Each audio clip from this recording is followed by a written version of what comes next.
tela? Sim. Legal. Eu queria só aproveitar antes de começar, se alguém tiver alguma dificuldade para o áudio, nos avisar aqui no bate-papo.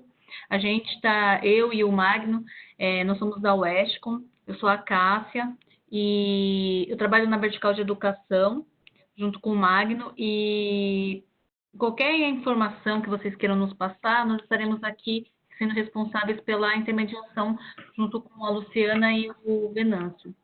Já aproveitando, quero agradecer o Venâncio pela palestra, agradecer também a parceria no Instituto Crescer com a Luciana, que tem nos ajudado muito na transformação digital dos nossos parceiros em instituições de ensino.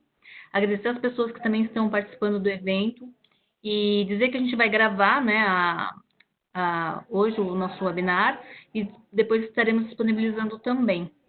Aproveitar também o momento só para avisar que esse é o primeiro webinar de uma série de 5 que, em parceria com o Crescer, nós estaremos fazendo ao longo dos meses, até o final do ano.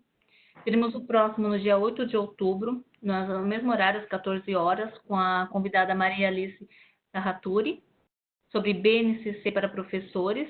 Teremos também no dia 29, com a Soledad, sobre métodos de avaliações inovadores. Dia 26, de projetos de empreendedorismo social e como ele foi importante para fortalecer as habilidades sociais e tecnológicas dos alunos. E, finalmente, dia 3 de dezembro, com a Mariana Klein, experiência como aprender em rede. Eu vou passar para vocês agora a palavra para a Luciana, não quero me estender muito, mas já novamente reforçando e agradecendo em nome da Westcom Consor a participação de todos. Obrigada. Obrigado, Cássia. Bom, boa tarde a todos e a todas que estão nos ouvindo. É um prazer estar aqui nessa primeira experiência junto com a Westcom Consor. Venâncio, agradeço imensamente aí a sua participação, ela é extremamente importante para esse debate. O convite foi feito a você por conta do movimento que nós estamos vivenciando nesse programa. Só para contextualizar, esse programa ele vem acontecendo desde o começo do ano, junto a algumas instituições de ensino básico e superior. Eles começaram fazendo uma avaliação do momento que eles estão de uso de tecnologia e implementação de novas metodologias na sala de aula. E esse processo de avaliação deu encaminhamento a uma discussão sobre possibilidades de investimento na formação docente, de repensar a prática pedagógica das instituições, e criou-se, então, o desejo também de conhecer quem já está conseguindo fazer um trabalho diferente, novas experiências, e possam ser incorporadas ao projeto dessas instituições. E aí a minha lembrança do seu nome, quando estivemos juntos na visita que eu fiz ao MIT, você me contou da sua experiência como estudante dessa instituição, e acho que é uma referência importante para que as instituições aqui no Brasil entendam um pouco como é que está esse movimento lá fora, como é que essas instituições estão se organizando hoje, quais são as estratégias de ensino que elas estão privilegiando, para poder formar pessoas mais preparadas para esse contexto que nós sabemos que não é um contexto simples de trabalho que nós temos hoje, cada vez mais teremos no futuro próximo, para esses jovens que estão ingressando agora. Junto com isso, você também tem uma experiência de vivência em startups e agora na liderança, que você está falando de um projeto de uma instituição que quer tornar uma fintech. Eu acredito que é o caminho que muitos desses jovens vão acabar seguindo, querendo unir a sua expertise, os seus skills pessoais com seus desejos profissionais e seu projeto de vida. Enfim, cada vez mais as pessoas vão procurar formas de serem empreendedoras e conseguir conciliar tudo isso. E, para isso, a instituição a qual ela está vinculada tem que ajudar nesse processo, e são outras estratégias de ensino, uma outra forma de trabalhar. Então, eu passo aí a palavra a você, só para apresentar um pouquinho do Venâncio. hoje em dia. Ele tem sido responsável pela estratégia e processos de transformação digital da Genial Investimentos, agora nesse momento, tem mais de 15 anos de experiência no mercado digital, como cofundador de 3 startups importantes, como a Vtegs, a Sapatino e a Web Pesados, e posteriormente ele atuou como consultor de estratégia digital para grandes grupos como a Taco, a Trackbell, a Allianz e a AT. Como é esse nome? E Von Roth. Esse nome é difícil. E mais recentemente, ele também foi executivo no time de expansão do Marketplace da Amazon no Brasil. E, além disso, né, o grande interesse que a gente tem é nessa experiência dele como alguém que vivenciou tanto uma graduação no Babson College e fez o seu mestrado de inovação, estratégia e marketing no MIT. Então, Venâncio, eu passo para você aí a palavra. O ideal é que a gente tenha aí uma meia hora, que você conte para a gente um pouco dessa sua experiência e deixar aí uns 10 minutos finais para a gente poder abrir para as pessoas poderem contribuir com algumas perguntas, tá bom? Legal. Obrigada mais uma vez aí pela sua participação. Não, que isso, eu que agradeço aí ao convite, né, da Westcon e também do Instituto Crescer. É sempre um prazer enorme aí estar compartilhando um pouco dos aprendizados e até de devolver para a sociedade, para a comunidade, um pouco dos aprendizados aí. Então, para mim é uma retribuição, é um privilégio estar passando um pouco das pérolas que eu aprendi ao longo dos anos aí com vocês. Bom, vamos começar então aqui. Eu preparei alguns slides, por favor, não reparem a parte layout, porque realmente eu não tive muita ajuda aqui nos slides para deixar eles mais bonitinhos, mas eu acredito que o conteúdo vai estar bem rico. Tá? Me preocupei mais com conteúdo, menos com estética. Então, eu preparei o conteúdo aqui mais nesse foco de pensar sobre as diferenças, né, da educação americana com a do Brasil. E, basicamente, eu preparei aqui a agenda em si, separei 5 tópicos para falar para vocês. O primeiro, eu vou contar um pouquinho aí da minha trajetória, passar um pouco rápido por esse ponto, pelo fato da Luciana já ter apresentado aí um pouco. Depois eu vou explicar um pouquinho, dar um pouco de contexto do sistema educacional americano, que é o sistema que onde eu me formei e fiz toda a minha formação acadêmica, né? Depois eu vou explicar um pouco da minha formação acadêmica dentro dessas instituições e, por fim, eu vou falar um pouco dos diferenciais do currículo da MIT e as 7 pérolas que eu aprendi durante o meu MBA na MIT. Tá? Então, se nada servir, no final, eu acredito que vocês vão ter pelo menos aí 7 aprendizados que eu considerei muito relevantes durante a minha passagem lá em MIT. Bom, vamos começar aqui, então, com a minha trajetória.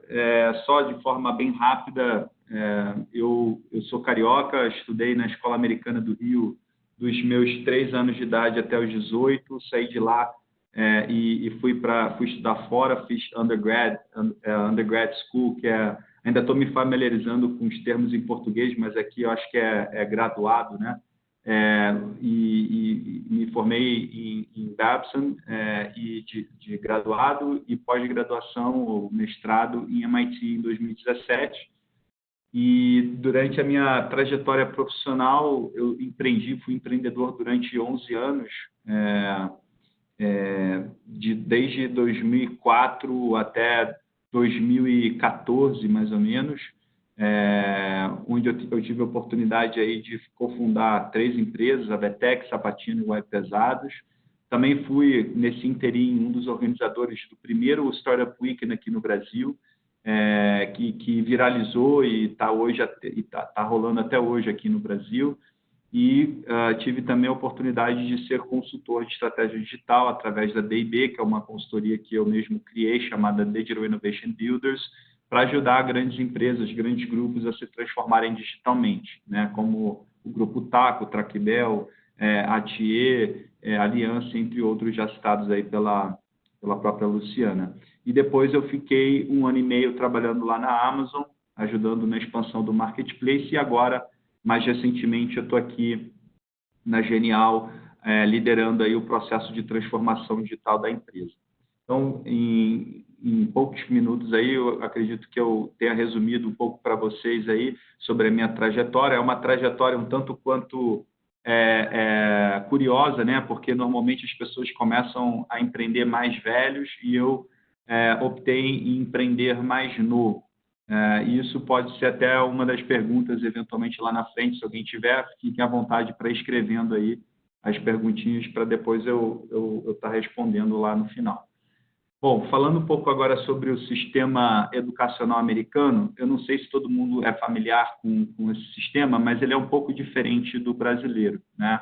Para começar, a gente tem notas que vai de A a F, A sendo 100%, ou equivalente ao 10 aqui no Brasil, e o F sendo reprovado, que em algumas escolas, de acordo com o nível de exigência de cada escola, você é reprovado até com D, né? E lá na escola americana, por exemplo, se você tivesse uma nota abaixo de 6,5 ou 65%, que é o equivalente a um GPA de 1,3, né? Como vocês devem estar acompanhando aí na tabelinha, e GPA é o Grade Point Average, que é como se fosse equivalente ao CR na média aqui, que é a sua média acumulada durante os anos, né? Então, nos Estados Unidos, e durante todo o seu high school e anos de faculdade, você tem o seu GPA, que é a sua média acumulada, né? O máximo é 4, e assim por diante. Você tem ali a tabelinha que vai falando. E tem uma outra diferença que você tem no high school, que é o equivalente ao ensino médio aqui no Brasil, você vai da 10ª até a 12ª série, né? Na verdade, você vai da 9ª até a 12ª em algumas escolas, como era o caso da minha escola americana, né? E aí eles dividem entre high school e senior high school. Então, normalmente são 4 séries que você tem, 4 anos de high school, da 9ª até a 12ª, e você se forma da 12ª. E o que é importante frisar nesse contexto aqui do sistema educacional americano versus o brasileiro? No brasileiro, você tem lá o vestibular, que se você passa, você basicamente entra para algumas faculdades, né? Sem levar em consideração o seu CR ou as suas atividades extracurriculares, cartas de recomendação, etc. Nos colégios americanos e no sistema educacional americano, é um sistema muito mais meritocrático, pelo fato de eles avaliarem o seu Grade Point Average, o seu GPA, eles pedem para você preencher um application para as faculdades, você tem que fazer uma carta de recomendação, pedir carta de recomendação para pessoas conhecidas no mercado, né, bem-sucedidas no mercado, além de fazer várias outras atividades, que eu vou entrar mais no detalhe mais para frente. Mas, então, era mais para contextualizar um pouquinho a diferença entre o sistema educacional americano, que é um sistema que eu considero muito mais meritocrático do que o brasileiro, por você avaliar cada aluno com base no histórico acadêmico dele do high school e não simplesmente em uma prova como a do vestibular, tá? Aqui você tem um pouco da minha trajetória acadêmica. Vocês podem ver que eu era um péssimo aluno na escola americana, meu GPA era 2,0, que é o equivalente aqui a 7,3, a 7,6 ou 73% e 76%, respectivamente, né? E depois eu consegui aumentar consideravelmente aí a minha média para a casa dos 9,4%, 9,2%, né? Que é o equivalente a um GPA de 3,7. Mas como é que foi isso? Como é que foi essa jornada e por que de eu ter sido um péssimo aluno na escola americana e por que eu melhorei tanto a minha nota, minha média na faculdade, no período da faculdade? Eu acredito muito que cada pessoa é uma pessoa e cada pessoa tem uma forma de aprender. E eu nunca me dei muito bem na escola americana por ser um lugar que não ensinava você a pensar, e sim um lugar que ensinava você a a basicamente regurgitar as coisas que eles queriam. E pior do que isso, você não tinha a opção de escolher as matérias. Você basicamente tinha um currículo a ser cumprido e você tinha que tomar determinados créditos sem ter muita flexibilidade de opção ali de matérias. Então, por exemplo, eu era um péssimo aluno em física, um péssimo aluno em química, não gostava de biologia e, de fato, até hoje eu não gosto, não tenho interesse nesses assuntos e não entendo por que eu preciso ter um conhecimento tão profundo nesses assuntos ou nessas matérias como eu tive que fazer na escola. Então, eu sempre me dei bem num ambiente onde eu pudesse escolher as matérias e não fosse obrigado a fazer.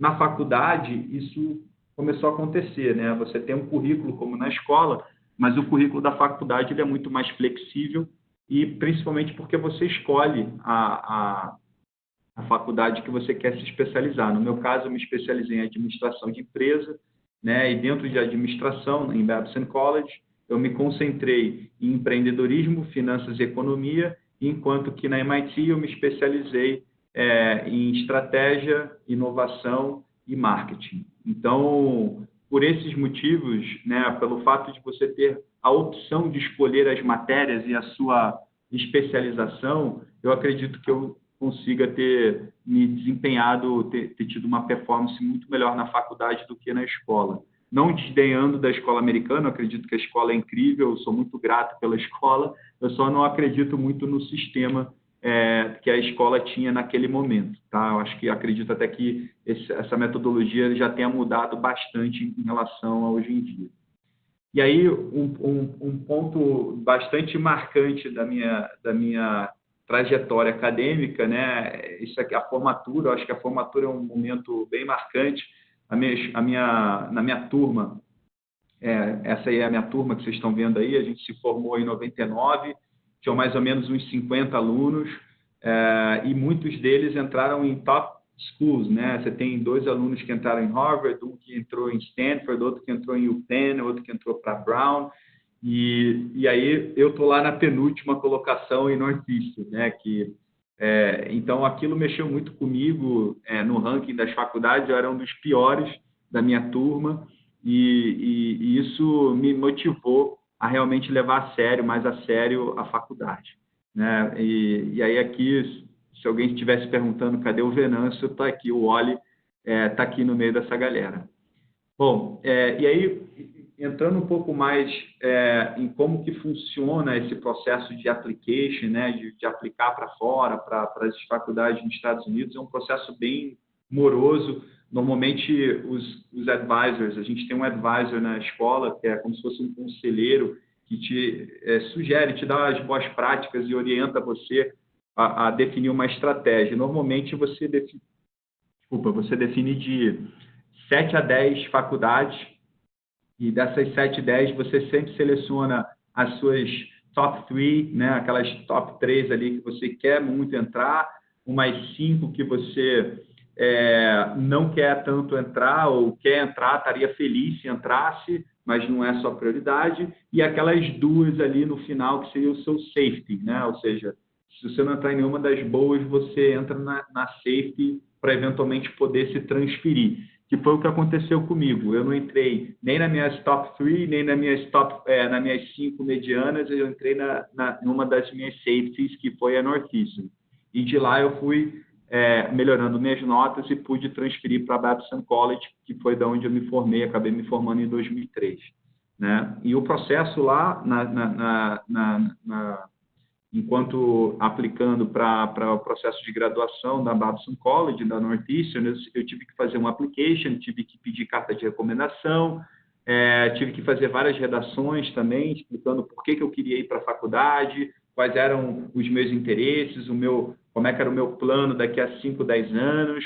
Eu tive que fazer um SAT, que é o equivalente a um vestibular, né? Ele te dá a nota tanto em matemática quanto em inglês, ele testa sua proficiência, seu raciocínio lógico em inglês e em matemática, e o TOEFL, que era para também entender o nível de inglês.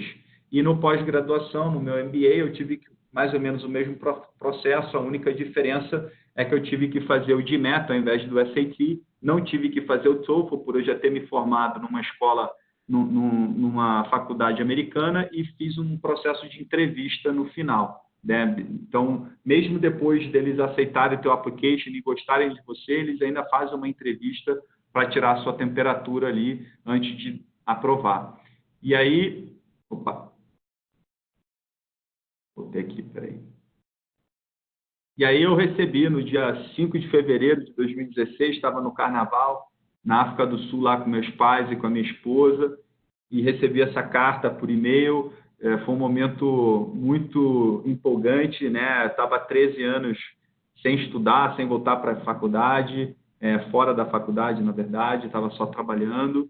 E, pô, receber uma carta dessa é sempre uma satisfação muito grande, um orgulho muito grande, né? Então, foi um momento bastante memorável, que vai ficar guardado na minha memória para o resto da minha vida. E, voltando um pouco agora para trás, assim, nas diferenças, né, entre o currículo americano e das faculdades americanas e o currículo brasileiro. Na Babson, e aí entra um pouco desse ensino mais de meritocracia e pragmatismo também, né? Até foi o título aí que eu escolhi para essa apresentação, de educação pragmática.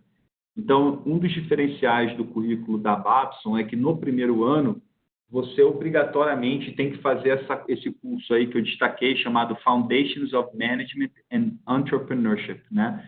Que é basicamente a fundação de gestão e empreendedorismo. E, basicamente, você é obrigado a criar uma startup. Durante um ano, você cria sua própria startup com um grupo, um time de alunos, e você tem que ganhar dinheiro com essa tua startup, testar, validar o conceito dela, e, eventualmente, alguns alunos até dão sequência depois da faculdade nessa startup que eles criaram no seu primeiro ano, mas a grande maioria não, faz mais como um experimento para testar o conceito e aprender lições aí valiosas, né? Então, foi aí que eu comecei a ter essa experiência de botar em prática aquilo que você aprende dentro da aula e não ser apenas um sistema onde você doutrina as pessoas a memorizar a matéria, né? Então, eu comecei a ter um pouco mais de contato com essa educação pragmática dentro da Babson College, que motivou até, inclusive, me inspirou a ser um empreendedor. Então, graças à Babson College, eu fui picado aí pelo mosquito do empreendedorismo, voltei para o Brasil e resolvi empreender durante os 11 anos aí como empreendedor, cofundando as 3 empresas que eu citei aí no começo da programação, da apresentação. E aqui era um pouco do meu projeto, né, do SME, que era o Foundations in Management and Entrepreneurship. A minha ideia era criar um serviço de lavanderia que pegava a roupa suja e entregava no dormitório ali dos próprios alunos, né, porque nem todo mundo teve a experiência de lavar sua própria roupa, e lavar roupa era sempre um saco, tomava um tempo danado e acabava sendo um problemaço aí para alguns alunos, eu inclusive. Para vocês terem uma ideia, só fazer um parêntese rápido, mas eu acho que é uma história que vale a pena, que até me motivou a pensar nesse modelo e nessa empresa. Eu cheguei lá em Northeastern, antes de ir para a Babson, eu estava em Northeastern, e no meu primeiro mês lá, obviamente, eu deixei para lavar roupa por último, nunca tinha lavado roupa sozinho, então cheguei lá na lavanderia, né? Peguei a roupa suja, taquei na máquina, peguei os quarters para botar na máquina e startar a máquina, só que estava faltando um ingrediente importante, que era o detergente, né? O sabão em pó, para lavar roupa. E aí eu olhei para um lado, olhei para o outro e vi assim um detergente dentro de um frasco assim com a roupa brilhando, e taquei todo aquele detergente dentro da máquina, muito bem, e deixei lá a roupa lavando. Quando eu fui tirar, eu tive uma surpresa muito grande, que todas as minhas roupas estavam tie-dye, né? Estavam parecendo aquelas roupas de hippie. que na verdade eu não botei sabão em pó, e sim eu botei canjica, né? Que é água sanitária. E aquilo estragou todo o meu guarda-roupa. No dia seguinte eu tive que comprar um guarda-roupa novo.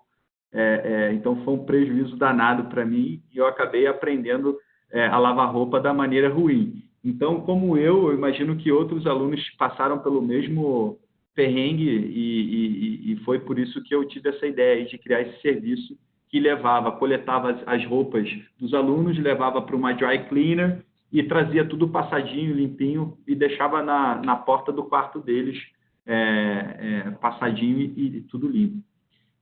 Então, isso foi uma das primeiras experiências que eu tive com essa educação mais pragmática, né? E aqui, pulando um pouquinho para o currículo de MIT, eu sublinhei aqui algumas atividades que foram bastante marcantes durante o processo, né? Foram 12 meses muito intensivos.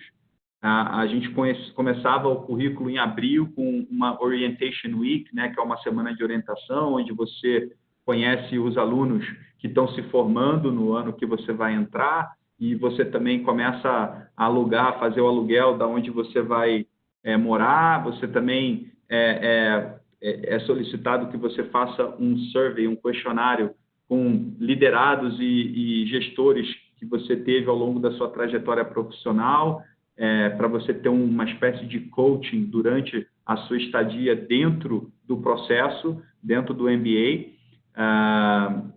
E aí começa o curso em junho, né, que é o Summer Term. Quando a gente faz todas as core classes, ou seja, as aulas que são cruciais para você, obrigatórias, digamos assim, para você se formar, para você poder se formar.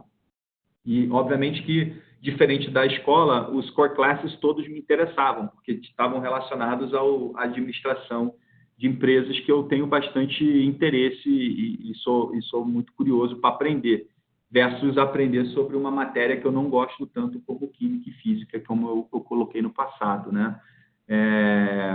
Então, assim, a gente teve vários trabalhos em equipe, teve algumas dinâmicas de team building, que eu vou explicar aqui depois mais em detalhes para vocês. A gente também tinha, no Winter, a gente teve o Independent Activities, que era uma oportunidade da gente trabalhar com uma empresa real, no mundo real, com assessoria, com a advisory de alguns dos professores para resolver algum problema dessa empresa real, com os aprendizados que a gente obteve no Summer e no Fall. A gente tinha interações frequentes e palestras frequentes com ex-alunos da escola, que são grandes empreendedores ou executivos em grandes empresas, né? A gente também teve 3 viagens durante o programa, que foi... cada viagem simbolizava um dos pilares do programa, que basicamente era... Aqui embaixo vocês vão ver, né? Aqui você tem o Leadership Model, que é em Nova York. Você tinha o Global Perspectives Module, que era em Washington, D.C., e você tinha o de inovação, que eles tiraram do currículo atual, mas na minha época, em 2017, eles fizeram, de inovação, que era em São Francisco, né? E aí, por algum motivo, eles tiraram e não está mais no site. Então, esse era mais ou menos o currículo, que eu vou agora fazer um dive deep e explicar os diferenciais para vocês. Então, uma das coisas na orientação que me chamou muita atenção, que eu pude aprender com os alunos que estavam se formando em 2017, quer dizer, em 2016, que foi o ano que eu entrei, foram que todos eles estavam com uma certa dificuldade de pegar emprego, achar emprego no mercado. E eu achei aquilo bastante curioso, porque, poxa, você entrar numa instituição como a MIT e ter dificuldade de ser empregado, se realocar no mercado, é contra todo o pitch dos caras de MBA, né? Pô, eles têm a maior índice de ingresso de ex-alunos nas principais empresas, mas por que isso aconteceu e por que eles estavam com dificuldade? Porque todos eles, sem exceção, deixaram para prospectar no final do curso, né? E existia tem todo um processo de recrutamento e seleção que começa a partir do Summer. Então, como eles começaram a prospectar no final do curso, que aí, se vocês analisarem aqui o calendário, o final do curso é em maio, e a gente está falando no final do summer, que o processo de recrutamento e seleção começa em julho e agosto, né? Eles perderam aí a janela de prospecção, muitos deles, né? Então, sabendo disso, o que eu fiz? Eu comecei a prospectar desde o primeiro dia. Desde o primeiro dia que eu entrei lá no curso, que eu comecei a fazer aula, eu comecei a mandar meu currículo e a conversar com pessoas que estavam em empresas que eu tinha interesse eventualmente em trabalhar, através do LinkedIn, da minha rede pessoal, comecei a caçar e a prospectar desde o dia 1, né? E, eventualmente, isso até ficou muito marcante. Esse aí é o trio Faca na Caveira, que eram meus dois amigos, que a gente treinava todo final de semana para as entrevistas. A gente formou esse grupo e todo final de semana a gente fazia uma preparação para as entrevistas, porque para as empresas que a gente estava aplicando, Amazon, McKinsey, BCG, etc., eram todas empresas que tinham um processo seletivo bastante estruturado que requer uma preparação muito grande, né? Muito difícil de entrar, são vários aplicantes, candidatos aplicando, então é bem competitivo o processo. Então a gente tinha que ter um preparo muito grande, sem contar com os estudos, que já era bem puxado, né? E, além disso, eu tenho muito que agradecer aí o Rod Safalha, né, que foi o meu coach. Ele me deu uma força muito grande, foi ele que me abriu os olhos aí para a possibilidade de entrar no mundo corporativo. Até então, antes da MIT, a minha carreira se resumia basicamente a empreendedor, uma veia muito empreendedora, até mesmo como consultor, era uma consultoria minha própria que eu tinha criado diante de uma necessidade que eu enxerguei ali no mercado, de ajudar grandes empresas a inovarem como as startups. Então, para aproveitar, obviamente, todo o conhecimento que eu adquiri nos últimos anos como empreendedor de startup. E o Rob foi a primeira pessoa que me falou: poxa, você já pensou em atuar em grandes empresas, em tech giants como uma Amazon, Google, Facebook, etc. Você é um prato cheio para esses caras. Eles estão cada vez mais contratando pessoas com esse perfil de empreendedor, que tenham ownership das coisas, né? Sejam proativas, enfim. E aquilo realmente mexeu comigo e abriu um pouco a minha cabeça para essa nova oportunidade, né? Até então eu não tava olhando muito para isso. E aí depois eu vou até explicar como que eu cheguei até a Amazon dentro da MIT ainda nos primeiros 6 meses. Eu fui contratado, foi um dos primeiros a serem contratados da minha turma de 110 alunos. Eu e o Lucas e a Thaís, a gente foi contratado mais ou menos na mesma época, que foi em janeiro, novembro, entre novembro e janeiro de 2016, 2017. Então foi um marco, porque ninguém tinha sido contratado tão rápido assim no nosso curso, né? Foi muito por conta dessa análise que a gente fez, conversando com os alunos anteriores e descobrindo essas dores deles não terem conseguido se empregar de forma rápida no mercado, que a gente daí planejou prospectar desde o primeiro dia. Um outro diferencial muito grande no currículo que a gente teve era esse processo de team building, né? Então, a primeira atividade de grupo que a gente teve foi a gente teve que meio que criar uma ponte para esse carrinho de golfe passar. A gente se dividiu em vários grupos e cada grupo ficou responsável por uma parte da ponte para esse carrinho de golfe passar. E essa ponte foi toda feita com caixa de papelão, detalhe. Então, a gente teve que quebrar a cabeça, a gente tinha 2 horas para desenvolver essa rampa aí que vocês vão ver aqui no videozinho. Que pena, não vou conseguir abrir o videozinho para compartilhar com vocês. Deixa eu ver se eu consigo aqui rapidamente. Eu acho que vale a pena, é um vídeo bem bacana. Deixa eu ver aqui. Our test driver is going to go. Are you ready?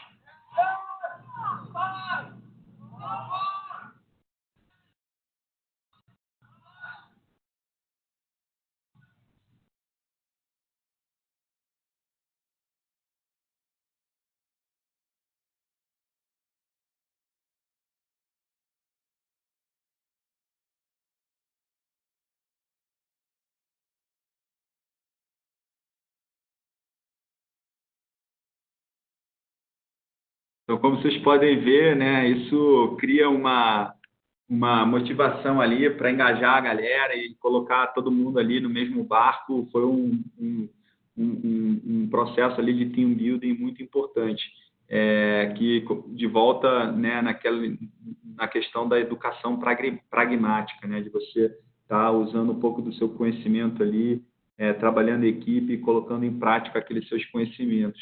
E teve um outro processo de team building também, que eram os medidores sociais de grupo, né? Os chamados social badges, que basicamente mensura a educação. Então, depois que você era formado em equipes, né, em times, você trabalhava com essa equipe durante todo o summer, todo o verão, e dentro dessas reuniões com a sua equipe, você usava esse aparelhinho aí, o social badge, que mensurava o quanto que você estava falando.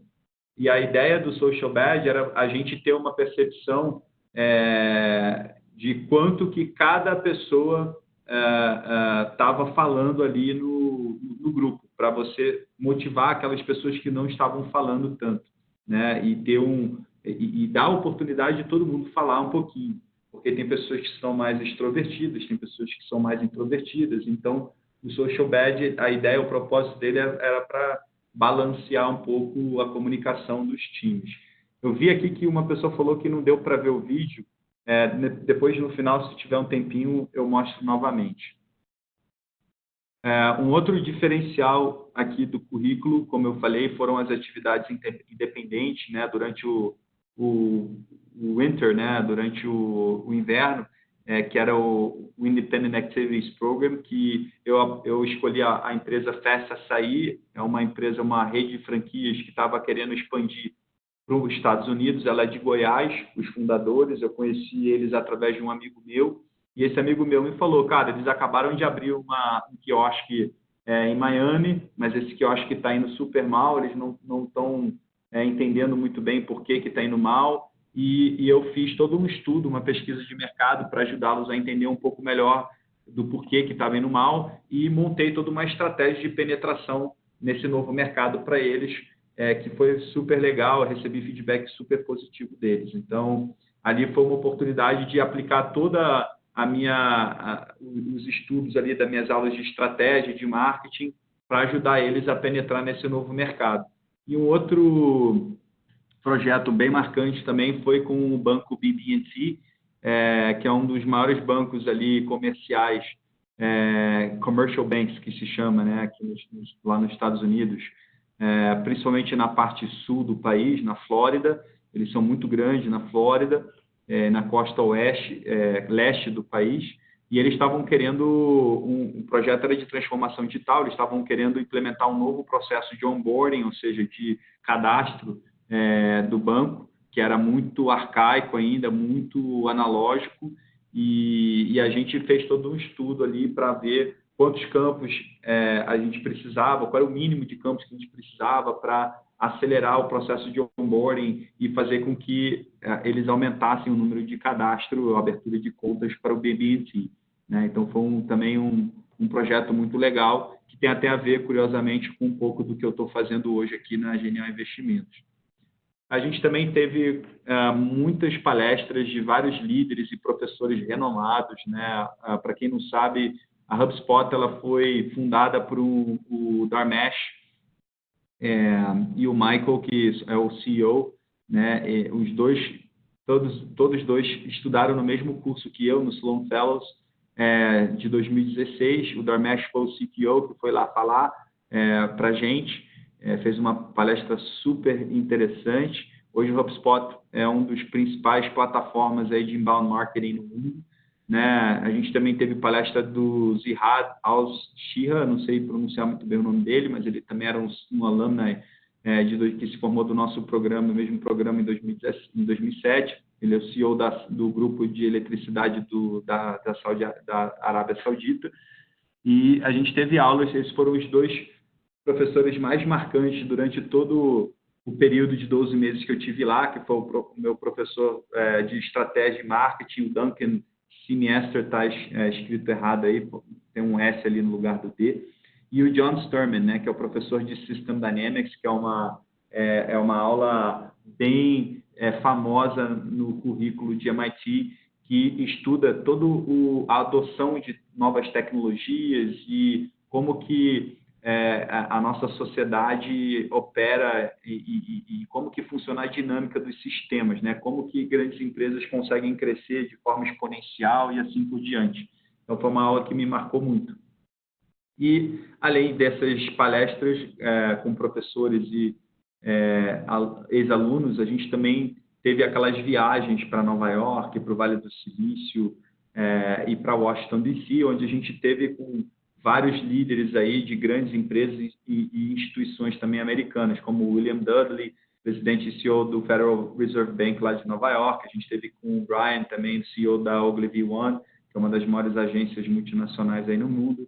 Teve também a presença lá do Frank Zignano, que é o CEO do First Data, que é uma fintech bem grande nos Estados Unidos. A gente teve também com o ex-CTO, não mais, eu acho que agora ele está na Panasonic, o David Bartlett, da GE, e a Kathy Martin, que também foi Sun Fellows 94 como presidente do National Business da AT&T. Então, esse era o calibre das pessoas renomadas que a gente estava tendo interações durante salas de aula ou até mesmo em eventos ou em viagens que a gente fazia ao longo do curso.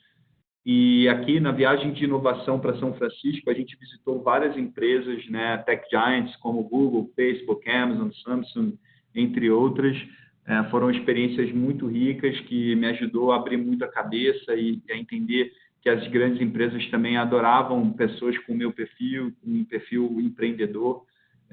Foi muito importante para mim essas viagens, para entender na prática ali o perfil das pessoas que estavam trabalhando na empresa e como que essas grandes empresas funcionavam. Eu sempre tinha um receio, até um preconceito, né, por ter sido sempre um empreendedor, que eu iria talvez morrer nessas grandes empresas, mas pelo contrário, acho que a minha decisão de abrir um pouco a cabeça e resetar um pouco o mindset foi muito assertiva, tanto é que eu fui para a Amazon, parar na Amazon 6 meses depois.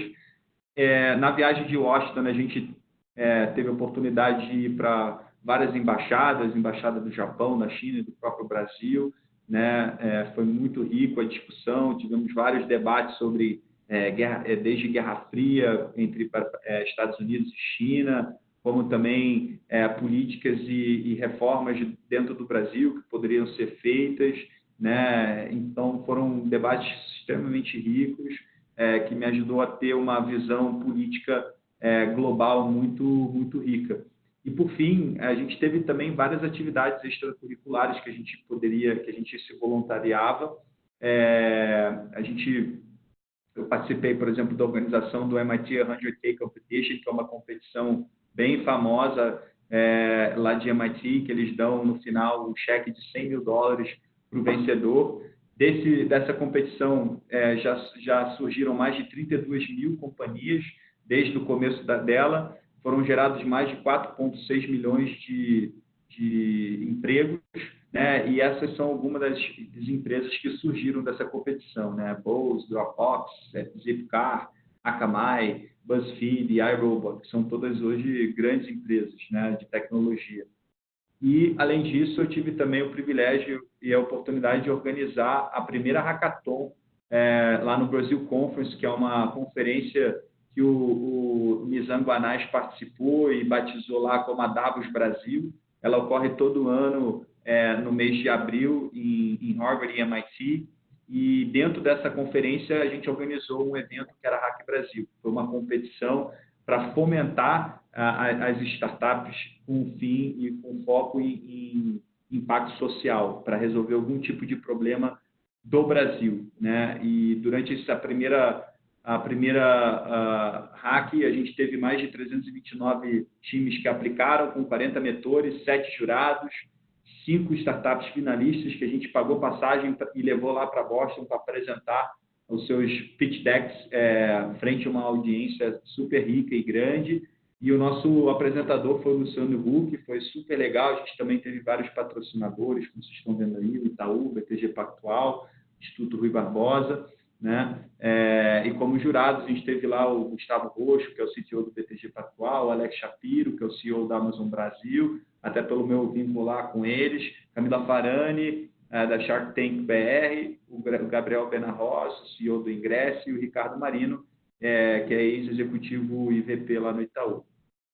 Além disso, a gente praticava muitas atividades esportivas também, extracurriculares. A gente acabou sendo campeão do ML, que é o Intramural Soccer League, né?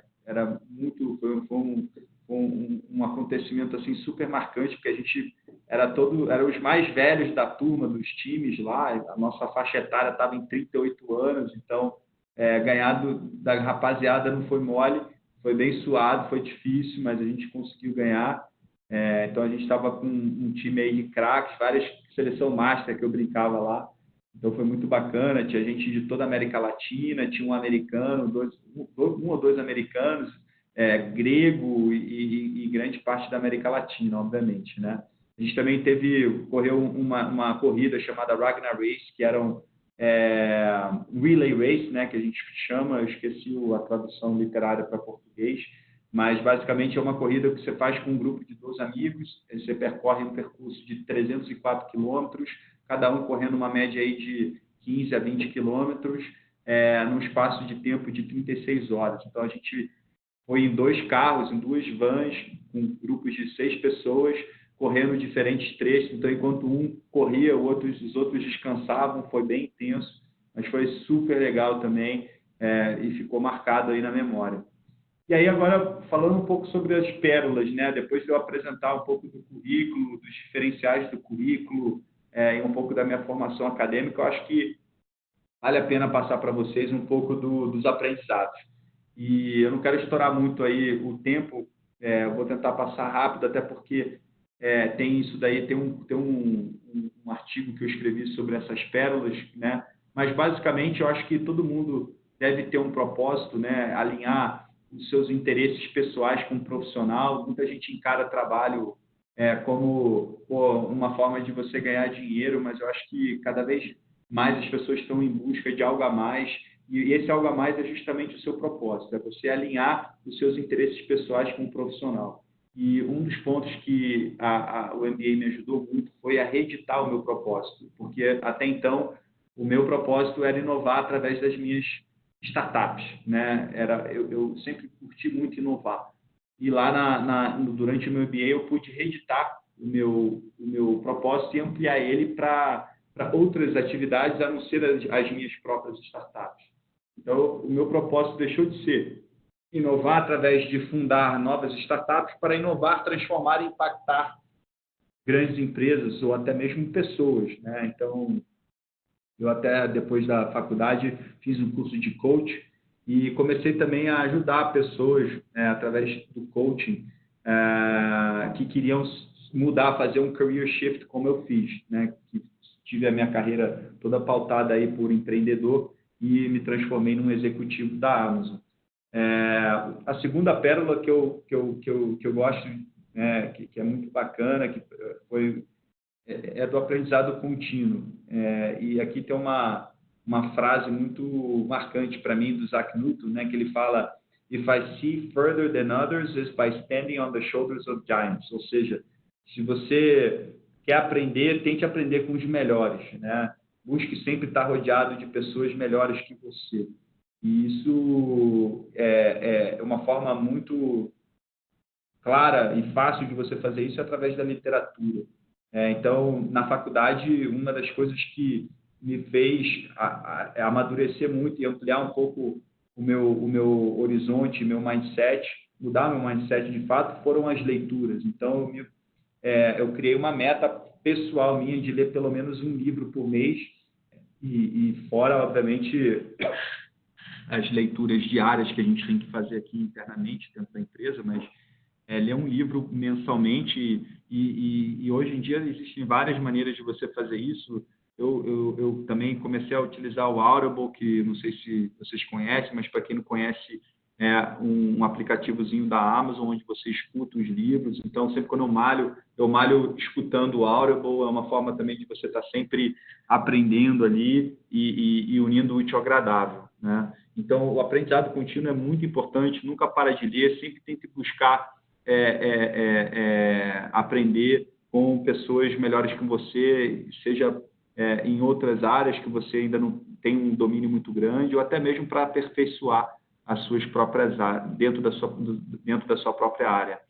A outra pérola é o poder do QI, que eu acho que esse é um pouco mais óbvio, mas é muito importante frisar. Foi isso que me fez, inclusive, ir para a Amazon. Eu tinha o César aqui, né, no meu LinkedIn, que ele tinha um histórico muito parecido com o meu, de ser um empreendedor e depois de trabalhar na Amazon. E aí eu fiquei curioso, fiz uma listinha das empresas que eu queria eventualmente testar e participar do processo seletivo. A Amazon era uma delas, estava entre as top picks ali, e eu encontrei o César no meu LinkedIn, mandei uma mensagem para ele, ele me apresentou para a Natália me apresentou para o Herman, na época, era o head de marketplace da Amazon no Brasil, e me convidou para trabalhar. E agora o Herman saiu e está lá no Mercado Livre, né? Então, assim, você vê como o poder da sua rede de contatos é muito importante, né? Se não fosse essas pessoas aí, eu não teria provavelmente conseguido o emprego na Amazon tão rápido nos primeiros 6 meses. E, por fim, a gente tem essa mania de falar muito, né? E eu, por ser uma pessoa mais introvertida, acabei... um dos livros mais marcantes dentro do curso foi esse de Humble Inquiry, que falam sobre a arte de você perguntar ao invés de falar. Então, a principal mensagem do livro é você se conectar com as pessoas, procurar se conectar com as pessoas primeiro, né? E tentar perguntar mais ao invés de falar. Perguntar mais e falar menos. Não é à toa que tem aquele velho ditado que fala que Deus deu 2 ouvidos e uma boca, não foi à toa, né? Então, essa pérola de você perguntar mais ao invés de sair falando, principalmente quando você entra numa nova empresa, onde você está cheio de energia, cheio de vontade de fazer acontecer, é muito importante.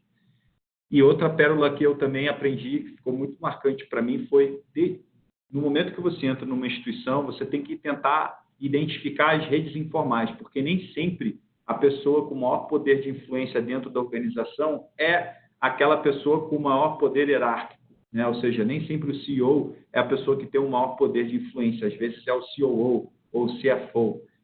Depende muito de como que você identifica ali os liderados dessa pessoa e quem consulta com essa pessoa numa base regular. E, por fim, você tem uma frase aí do Peter Drucker, que é um dos papas aí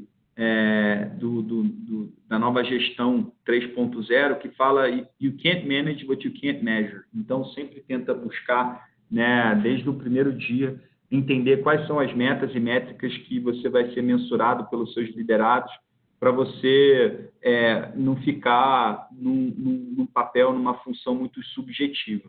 Então, desde o momento que você entra em um lugar, você tem que ter as metas e métricas muito claras. E a última pérola que eu gostaria de compartilhar com vocês, que eu pude aprender no processo, foi tentar buscar o não sabido, né? Eu acho que as pessoas aqui no Brasil, de forma geral, têm um medo de errar muito grande, que é muito diferente do que a gente aprende lá fora. Lá fora, você tem esse lema de fail fast, learn faster, que é basicamente erre depressa e aprende sem parar, né? Que é um pouco dessa nova metodologia aí de startup, de você estar criando um ambiente aberto, inovador, colaborativo, que propicia as pessoas errarem, porque só através do erro que você aprende, né? Só através da busca do desconhecido que você vai e do erro que você vai conseguir inovar. Então, eram essas mensagens que eu gostaria, que eu preparei aqui para compartilhar com vocês. Espero que tenha sido útil. Eu gostaria de abrir agora aí para perguntas. Oi, Venâncio, obrigada. Acho que o conteúdo foi muito enriquecedor. E agora, se alguém quiser fazer perguntas, pode fazer pelo chat, que eu pergunto já direto para o Venâncio.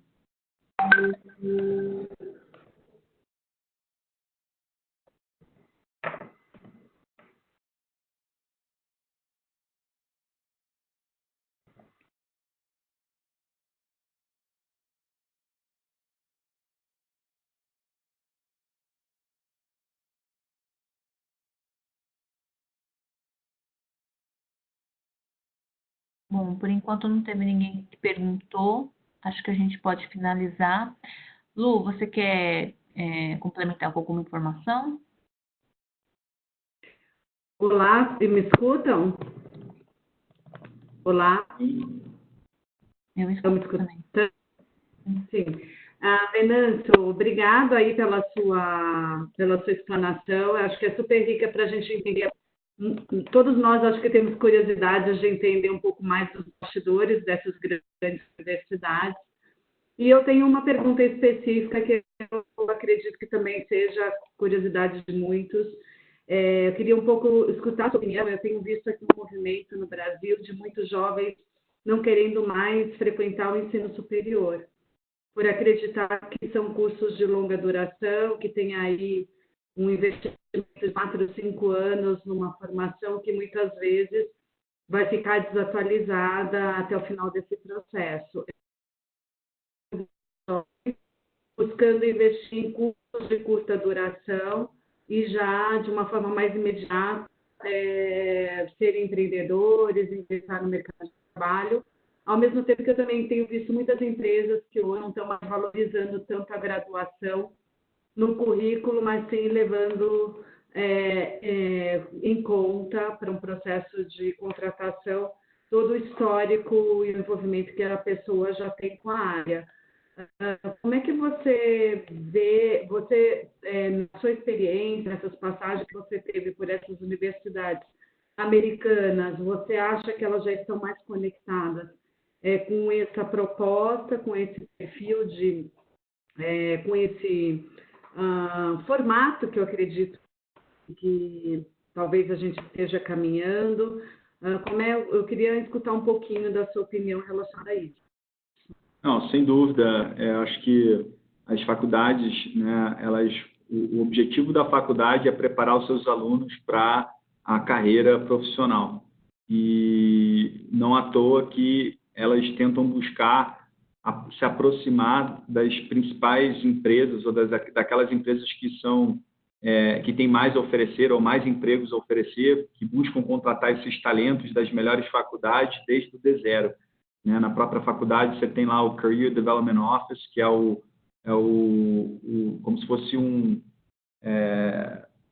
escritório que toma conta de todos os alunos de cada programa e ajuda eles a se realocarem no mercado. A gente não teve isso, porque o nosso curso era um curso de 1 ano apenas, era um curso mais intensivo, e por isso que eu tive que meio que fazer por conta própria, né? Mas, de toda forma, na grande maioria dos MBAs de 2 anos, as faculdades proporcionam isso para os alunos. Eles têm até um Career Fair, que meio que é uma feira onde as grandes empresas promovem ali, buscam, né, criam uma tendinha ali, como se fosse uma feira mesmo, e aí eles pegam vários candidatos que têm interesse em se candidatar e participar do processo seletivo dessas empresas, para conhecer também um pouco mais da empresa e, eventualmente, trabalhar nessas empresas, né, por um período de summer, que eles ficam lá durante 3 meses já para, se gostar, receber uma proposta e, eventualmente, no final do curso, já está efetivado pela empresa. No meu curso, como eu tinha apenas 1 ano de curso, eu tive que meio que fazer eu não tive essa ajuda, eu tive que fazer meio que solo. Por isso que a gente formou aquele trio lá do Faca na Caveira que eu expliquei, e acabei conseguindo aí, através da minha própria rede de relacionamento, o emprego na Amazon. Mas, de forma bem direta, Luciana, eu acredito que as faculdades mais atuais estão acordando para isso cada vez mais e estão buscando essas parcerias com essas grandes empresas, né, fazendo esses career fairs da vida, fazendo os alunos a resolverem problemas das empresas que patrocinam essas faculdades, né, as empresas, na verdade, que patrocinam as faculdades, para aproximar os alunos da realidade, não ficarem só no campo teórico. Né? Eu acho que esse que é o grande diferencial assim do ensino americano, do currículo americano em relação ao brasileiro, apesar do brasileiro ter um diferencial que eu acho muito legal, porém é um pouco prejudicial para o estudo, né? Que é de trabalhar, né? De estágio. Então, aqui no Brasil, você trabalha, normalmente você estuda de manhã, trabalha no período da tarde, ou estuda de manhã, ou, desculpa, trabalha de manhã e estuda no período da noite, mas você acaba prejudicando um pouco o seu estudo, né? Você não consegue ter uma carga. Pra você ter uma ideia, lá na MIT a gente estudava 12, 14 horas por dia, né? Porque era um curso de um ano, era bem intensivo, então era basicamente um trabalho, você não tinha muito sossego. Eu acordava 4 da manhã e parava 10 da noite, era assim, era uma pegada bem puxada, né? Mas eu acho que sim, respondendo a sua pergunta de novo, eu acho que as faculdades precisam se aproximar cada vez mais das empresas para oferecerem essas oportunidades, né, dos alunos estarem trabalhando em conjunto com as empresas e cada vez mais estarem próximos ali do seu próxima oportunidade de negócio ou de emprego. Ok, Venâncio, obrigado pela sua participação. Então, sem dúvida, é uma visão extremamente importante. Como eu te disse, nós tivemos, pelo acompanhamento que nós fizemos aqui, 12 pessoas conectadas nesse momento. E nós vamos agora compartilhar esse vídeo com os demais participantes do programa. Provavelmente irão surgir outras curiosidades, outras dúvidas. Esse é o interessante dessas ferramentas, a possibilidade de ser síncrona e assíncrona. E nós gostaríamos de deixar o canal aberto, então, com você, para, se alguém mais tiver algum interesse. Nós temos muitas universidades aqui que participam conosco, de mandar para você algumas questões, enfim, se aprofundar um pouco mais sobre esse tema, ok? Com certeza. Eu vou compartilhar aqui com vocês o meu LinkedIn, para todo mundo poder mandar. E quem quiser também fique à vontade para me adicionarem lá no LinkedIn. Eu sempre adiciono e aceito os convites. Tem uma política de aceitar todo mundo, então fiquem bem à vontade aí de compartilhar as dúvidas através do LinkedIn, tá? E estou totalmente aberto para esclarecer qualquer dúvida aí que todo mundo que participou venha a ter. Com certeza. E, mais uma vez, obrigado aí por participar e dar essa oportunidade de compartilhar um pouquinho aí das pérolas que eu pude aprender nesses últimos anos. E com certeza essa tua experiência pode ser até bem interessante para os próprios alunos dessas universidades que fazem parte do programa. Então, vamos reforçar até essa oportunidade, essa tua reflexão junto a essas universidades, que eu acredito que os alunos gostariam demais de ter a oportunidade de fazer uma conversa dessa com você. Com certeza. Tá bom? Então, obrigado, pessoal. Pela sua disponibilidade. Obrigada. Um grande abraço. Obrigada, então. Obrigada. Tchau, tchau. Tchau, tchau. Tchau, tchau. Tchau.